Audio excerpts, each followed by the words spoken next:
شہزادی کی حیثیت مذہب اسلام میں رسول کی بیٹی ہونے کی وجہ سے نہیں، نسبت بہت معتبر ہے، بہت معتبر نسبت ہے کہ وہ رسول کی بیٹی ہے، لیکن بی بی کے اپنے اندر بھی اتنی فضیلتیں ہیں۔ ہمیشہ رشتہ داری اور نسبت کی محتاجی اسے ہوتی ہے جس میں خود کی فضیلت نہ ہو۔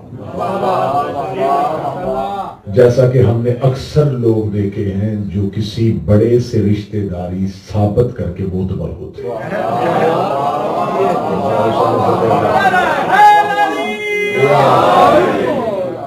بہت سے ایسے احباب ہوتے ہیں جن میں خود میں فضیلت نہیں ہوتی، کسی بڑی شخصیت سے رشتہ داری ہوتی ہے تو اس شخصیت کی وجہ سے موت۔ اب اس شہزادی کی اگر ہم رشتہ داریاں دیکھیں تو رشتہ داریاں بڑی کمال ہیں۔ اس کا باپ ہے نبیوں کا سردار، اس کا شوہر ہے ولیوں کا سردار، اس کے بیٹے ہیں جنت کے سردار۔ اتنے سرداروں سے رشتہ داری ہو کے پھر بھی شہزادی کی عزت اپنی ذات کی وجہ سے۔ کتنا بڑا شرف ہے کہ یہ نبی کی بیٹی ہے، یہ امیر المومنین کی زوجہ ہے، یہ حسنین کی ماں ہے۔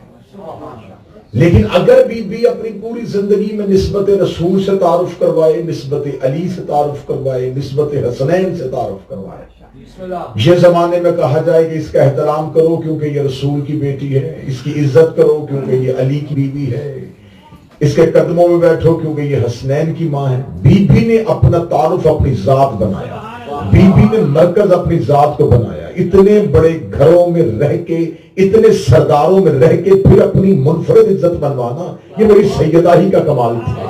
سیدہ کی نسبت رشتوں کی وجہ سے معتبر نہیں ہوئی۔ اگر آپ نہیں یقین کریں گے تو حدیثے کے ساتھ تو ہر شیعہ گھر میں پڑھی جاتی ہے۔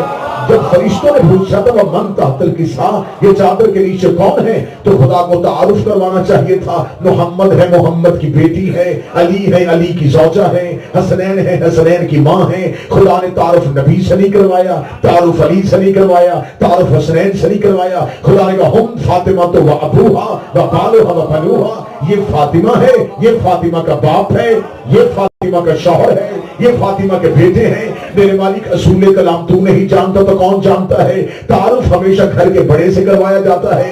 عجب نہیں کہ آواز قدرت آئے، اگر میں نبی کے نام سے تعارف کروا دیتا کہ محمد ہے، محمد کی بیٹی ہے، تو مشیت کی نگاہیں حال کے آئینے میں مستقبل کے اور گندے مورخوں کو دیکھ رہی تھی جنہوں نے نبی کی اور بھی بیٹیاں لکھ لی تھی۔ اگر کہتے تھے محمد ہے، محمد کی بیٹی ہے، تو کل مورخ لکھ دیتا بیٹی تھی لیکن فاطمہ نہیں تھی، بیٹی تھی لیکن زہرا نہیں تھی۔ اگر میں کہتا علی کی زوجہ ہے تو کہہ دیتے علی کی کوئی اور بیوی تھی، زہرا نہیں تھی۔ خدا نے کہا میں نے مرکز سیدہ کو بنا کے دنیا کو بتایا ہے کہ زہرا کو رشتوں کی ضرورت نہیں، رشتوں کو زہرا کی ضرورت ہے۔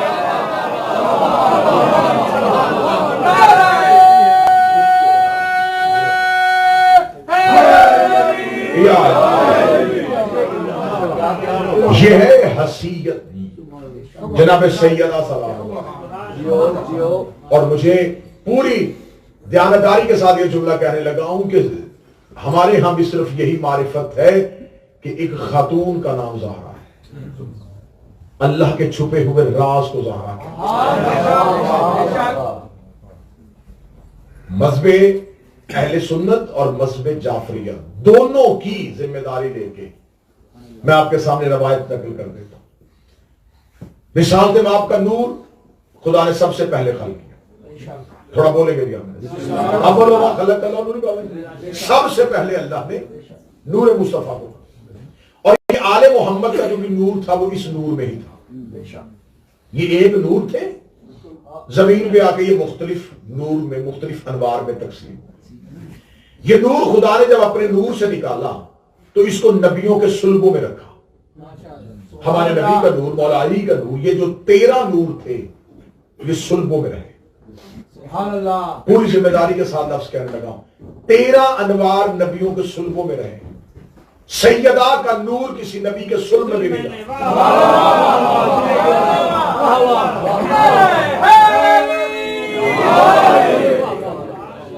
خدا نے نور سیدہ کو کسی نبی کے صلب میں بھی نہیں رکھا. کوئی بندہ مجھے کسی کتاب سے ثابت کرے کہ سیدہ کا نور صلب آدم میں رہا، صلب شیش میں رہا. کسی نبی کے صلب میں بھی زہرا کا نور نہیں آیا.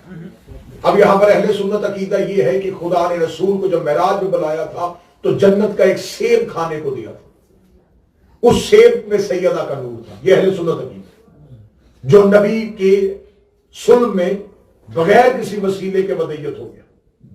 مذہب جعفریہ کا عقیدہ یہ ہے کہ خدا نے سیب کے ذریعے نہیں، خدا نے جب نبی کو عرش میں بلایا تھا.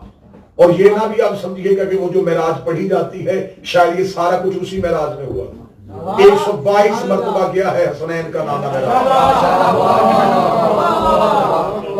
عرفا نے اور علماء نے 122 معراجیں لکھی ہیں رسول کی، اور 122 معراجوں میں جو چیز مشترک تھی اس کا نام علی ہے.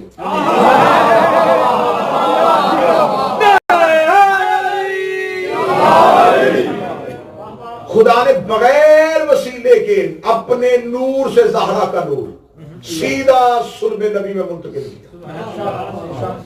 جب نور سیدہ کو دینے کے لیے خدا نے بلایا تو خدا نے عرش پہ بٹھا کے کہا تھا اِنَّا أَعْطَيْنَاكَ الْكَوْثَرَ، ہم تمہیں کوثر عطا کر رہے ہیں. فَصَلِّ لِرَبِّكَ، اب جب یہ مل جائے تو اپنے رب کی شکر کی نماز پڑھنا. صرف عام نماز نہیں، شکر کی نماز. زہرا اتنی بڑی نعمت ہے کہ ملنے کے بعد نبی پہ شکر کی نماز واجب ہو جاتی ہے. سیدہ اس نعمت کبریٰ کا نام. تو اگر اس شہزادی کے فضائل پڑھے جائیں تو پھر فضیلتوں میں تو کوئی مستور اس شہزادی کے ہم پلہ نہیں. نبی نے ایک ہی حدیث کہہ کے ساری مستورات کے اوپر کر سیدہ کا بڑھا دیا، یا فاطمہ تو انت سیدۃ النساء العالمین، اے میری بیٹی تو عالمین کی عورتوں کی سردار. اور اہل سنت کے ہاں بھی یہ حدیث پائی جاتی ہے کہ رسول نے کہا جنت کی خواتین کی سردار میری بیٹی فاطمہ. حوا بھی جنت میں جائے گی تو سردار فاطمہ، آسیہ بھی جائے گی تو سردار، حتیٰ کہ بیوی خدیجۃ الکبریٰ بھی جائے گی تو سردار جو ہے وہ میری شہزادی کی. جو شہزادی اتنی معتبر تھی، کل کی میں نے گفتگو میں کہا کہ اب اتنی فضیلتوں والی شہزادی کو جب ہم قضیہ فتح میں دیکھتے ہیں تو اب یہاں پر یہ سوچ لینا کہ دیکھیں یہ دو شخصیات، دیکھیں نہیں شخصیات نہیں، ایک طرف ہے نبی کا صحابی، ایک طرف ہے نبی کی بیٹی. صحابی کی نسبت بھی نبی سے ہے، بیٹی کی نسبت بھی نبی سے ہے.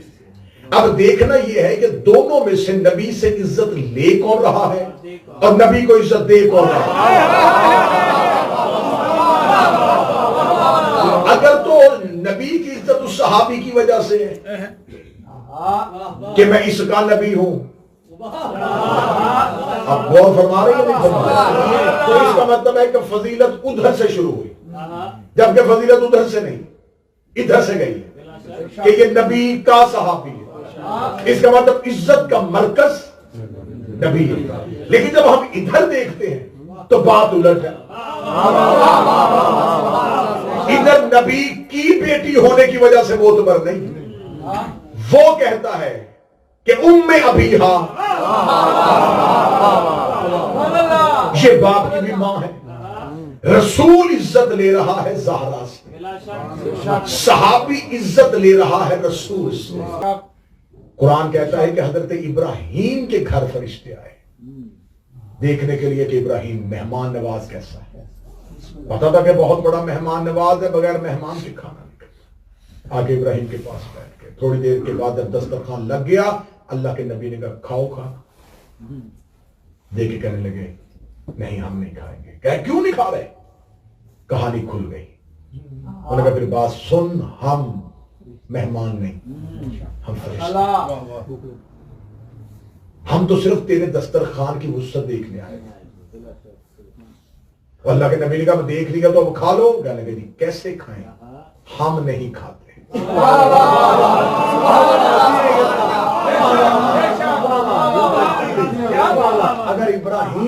رہنے سے قوانین الہیہ بنتے. تو ابراہیم کہہ رہا تھا کھاؤ، انہیں کھانا پڑتا. ابراہیم کہہ رہا کھاؤ اور وہ کھا نہیں رہے. زہرا نے دسترخوان ہی سجایا تھا. جو ابراہیم کے گھر سے کھا نہیں رہے تھے وہ سیدہ کے دروازے پہ مسکین، یتیم،